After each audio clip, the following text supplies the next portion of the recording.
Jangan lupa subscribe-nya.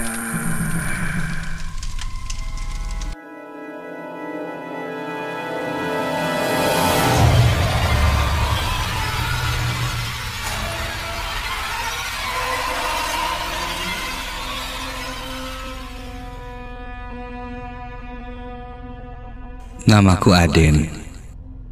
Aku bekerja di salah satu pabrik di daerah Rancaikek. Rumahku berada di daerah Buah Batu. Cerita yang akan kuceritakan malam ini adalah ceritaku saat aku menginap di kontrakan temanku yang tak jauh dari tempatku bekerja. Satu waktu aku pulang agak larut. Banyaknya pekerjaan saat itu benar-benar membuatku terpaksa pulang menuju kosan kontrakan temanku di malam hari. Kurang lebih jam menunjukkan jam 10 malam. Malas juga jika aku harus pulang ke rumah sendirian, mengingat rumahku cukup jauh di Buah Batu. Jadi kuputuskan menginap di kontrakan temanku itu. Namanya Toto. Alamatnya tak jauh dari pabrik. Tepatnya sih sekitaran daerah Jatinangor. Karena kebetulan besoknya aku libur bekerja, jadi sekalian sajalah menginap di sana. Dan bisa begadang, pikirku. Kurang lebih sekitar 10 menit kemudian, aku sampai di kontrakan Toto. Di mana kontrakan ini terdiri dari 2 lantai. Ada 3 kamar di lantai bawah dan 2 kamar di lantai atas. Dan kamar Toto berada di lantai 2, di atas. Kulihat lampu di rumah itu sudah gelap, dan di kamar-kamar lain pun juga gelap. Pikirku mungkin anak-anak kontrakan di sini sudah tidur atau belum pulang, karena lampu rata-rata mati.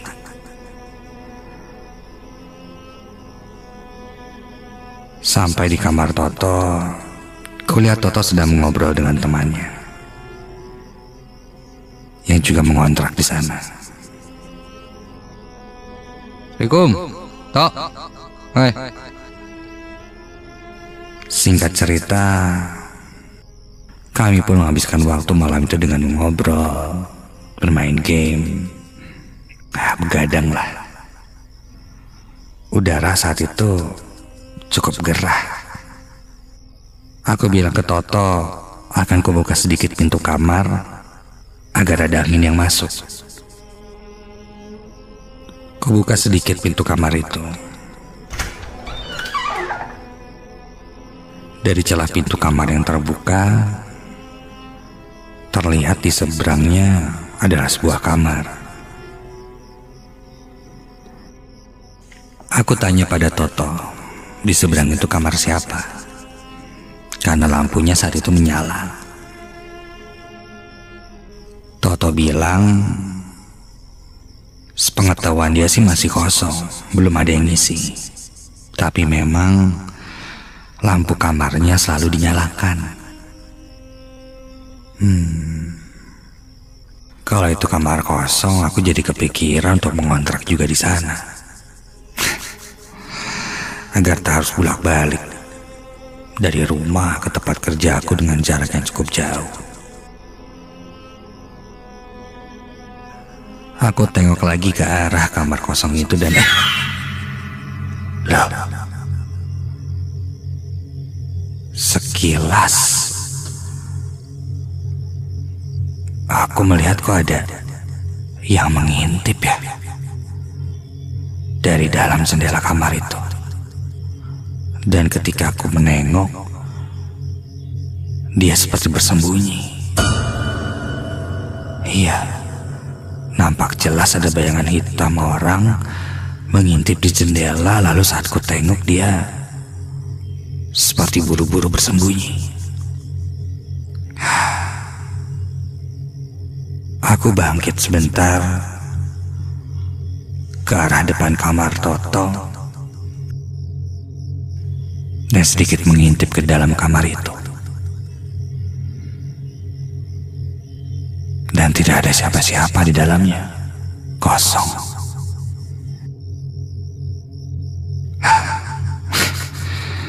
Mungkin salah lihat kali ya. Aku pun lanjut ke dalam dan mengobrol lagi.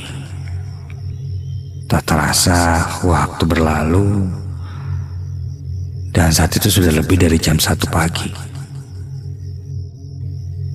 Kami pun bersiap untuk tidur. Teman Toto pamit kembali ke kamarnya,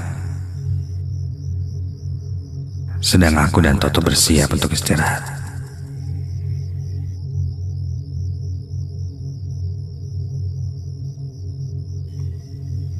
Sebelum tidur, karena ada rasa penasaran sedikit, aku bertanya pada Toto tentang kamar yang ada di seberangnya itu.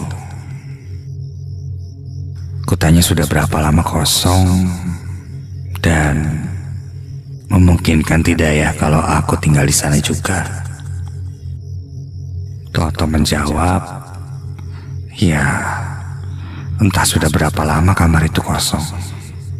Setahu dia, sejak dia mengontrak di sana, kamar itu sudah kosong.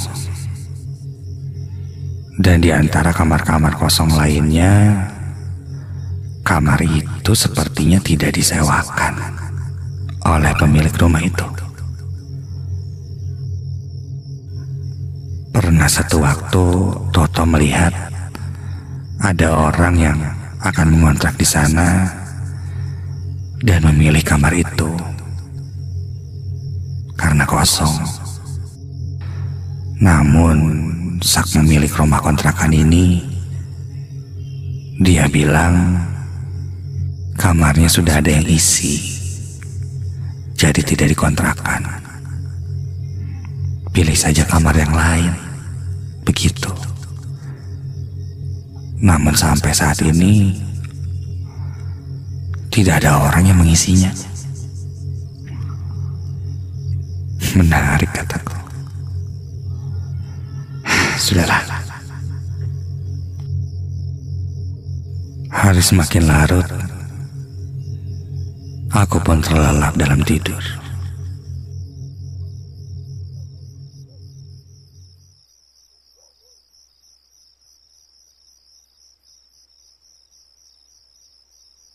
Sampai tiba-tiba ada yang mengelus pipiku.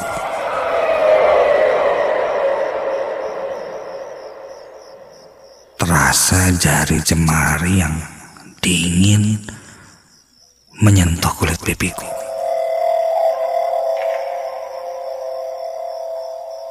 Refleks aku membuka mata.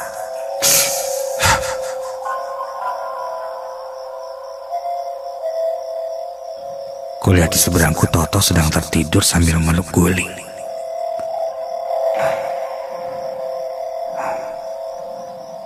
Namun terasa sangat jelas ada yang mengelus pipiku.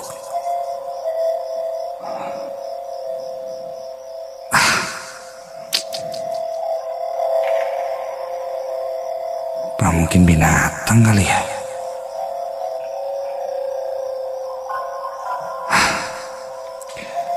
Aku pun kembali memejamkan mataku dan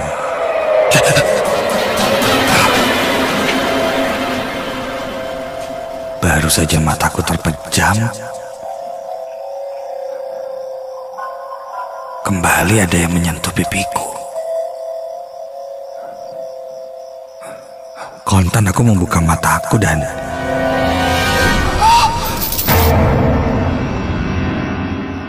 tiba-tiba saja menyeruak bau aneh. Bau seperti bau busuk juga sekilas tercium seperti bau tanah. Kulihat Toto masih di posisi yang sama di seberangku.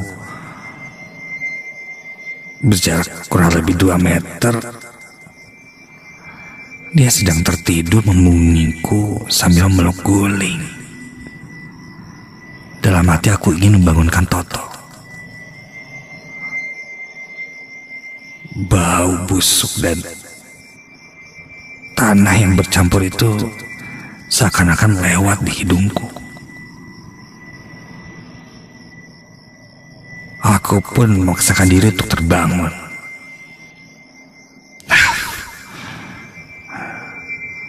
Aku duduk di atas tempat tidur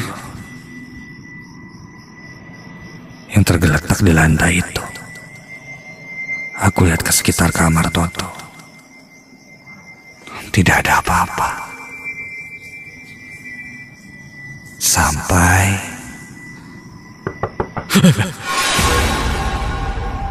ada yang mengetuk pintu kamar.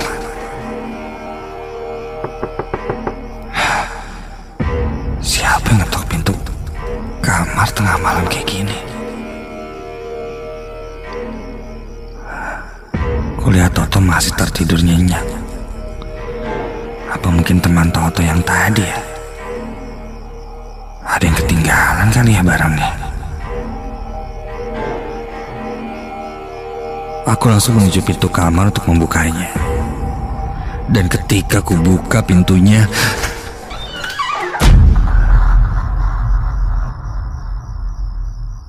tidak ada siapa-siapa di depan pintu.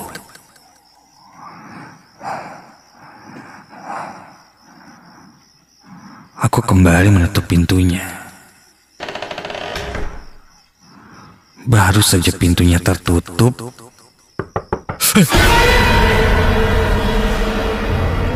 suara ketukan di depan pintu ini terdengar lagi.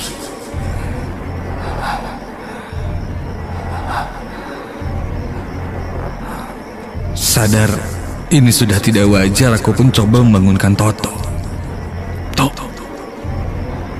Tok, bangun Tok. Tok. Tok. Namun Toto tidak juga bangun.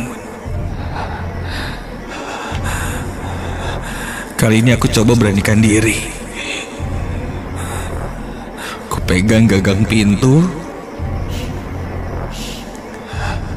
Dan dengan cepat aku membuka pintu itu. Dan ketika aku buka pintunya, astaga, terlihat berdiri di depan pintu kamar sosok kakek tua.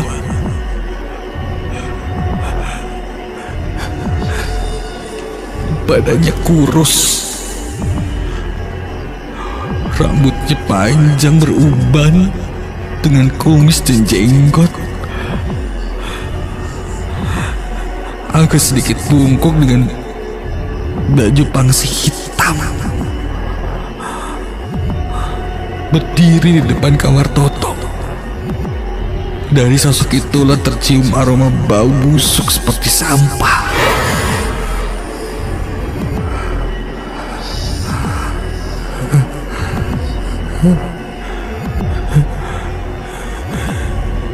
Sosok kakek tua itu hanya dia membungkuk tepat di depanku. Terdengar dari mulutnya, ia meracap seperti membaca mantra entah apakah itu.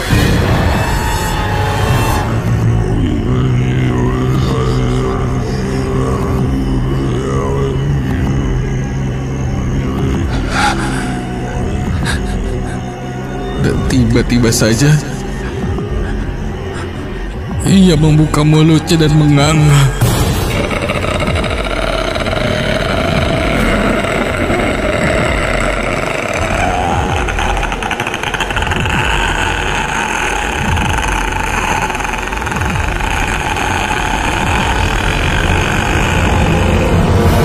Dan tiba-tiba saja ada yang menyentuh pundakku. Mencengkram pundakku dengan keras dan Ketika ku tengok ke belakang, ternyata itu Toto. Dan ketika ku lihat lagi ke arah pintu, sosok itu sudah hilang. Tidak ada.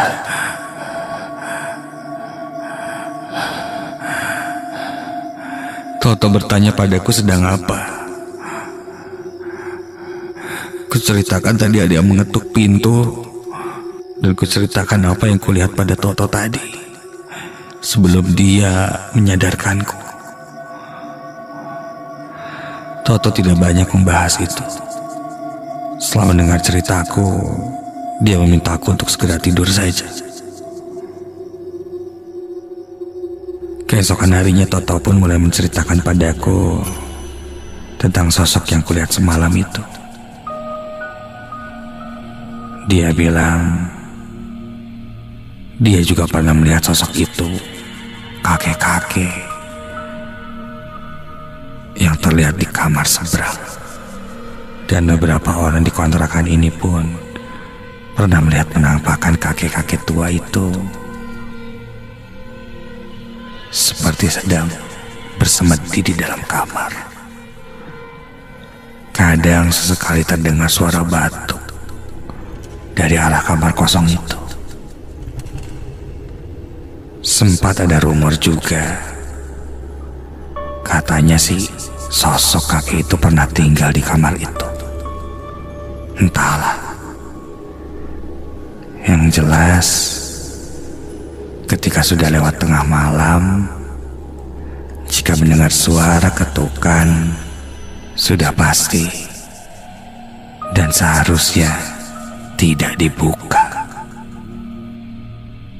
Itu sudah menjadi peraturan tidak tertulis di antara anak-anak kontrakan ini. Karena aku tidak tahu dan aku membukanya, maka aku bisa melihat siapa yang mengetuk pintu itu.